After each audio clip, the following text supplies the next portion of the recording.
Daily Mail also. Phenomenally bright teen at Melbourne private school, it's Australia, claims she now identifies as a cat. No joke, as it's revealed why everyone is being supportive. So when I talk to you about the slippery slope, I'm not making it up. It happens. It's real. Here it is. A teenage girl now reportedly identifies as a cat.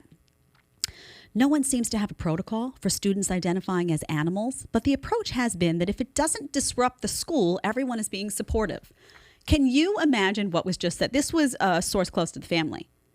If it doesn't disrupt, in other words, if a kid goes into that school, they're so worried about being criticized for not being woke enough that if your kid went to this school and said, oh, I'm a dog, and started barking, asking for treats, as long as it didn't disrupt the class, your kid would be treated as a dog.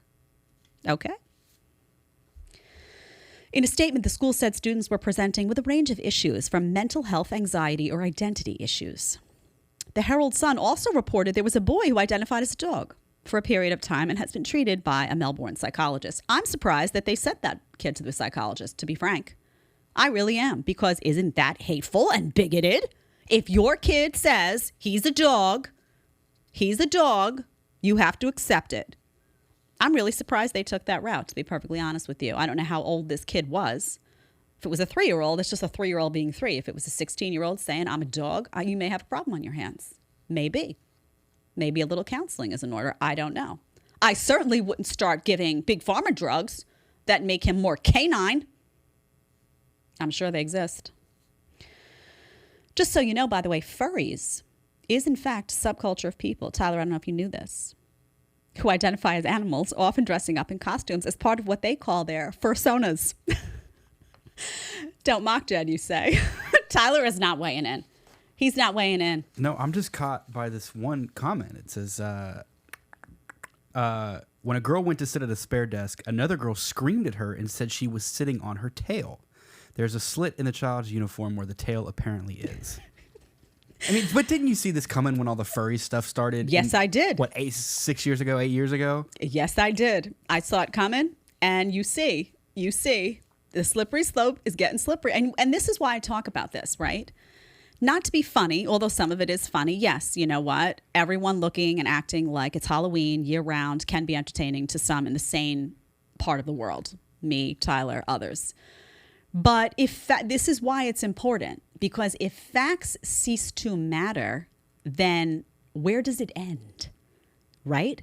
If you can no longer say this is a biological male, this is a biological woman, if you can no longer identify a man as a woman because that's somehow bigoted, where does it end? With the furries? Tyler has a picture on the screen that he would like. Can the audience see that photo now, Tyler, that you're pointing to? Yeah, the guys in the back will bring it up.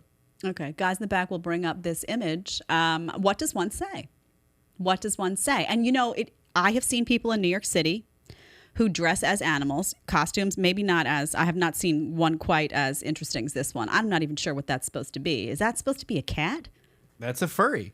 It looks like They have whole conventions. A cat-fox mix to me. I'm not sure. Wow, that's quite scary, actually. You know, if you were a kid and you went to a costume party and it was just too much, they used to say clowns were scary. That thing would send me running right out of there at 5 years old. I'm not going to lie. But I've seen people in the city dress in costumes and behave as such. I used to live on 72nd Street and First Avenue. There was a health food store. And there were 2 people that were quite odd that would go in. One was a guy who thought he was a female but would go in naked, which meant the junk was out. It was exposed. And I would be in there like, there would be kids. I'd be like, this is ridiculous. Never got thrown out, naked. Public displays of nudity, never got thrown out, nothing. Sometimes would wear those little handkerchiefs that people wear around their head as a little dead of winter, over the package.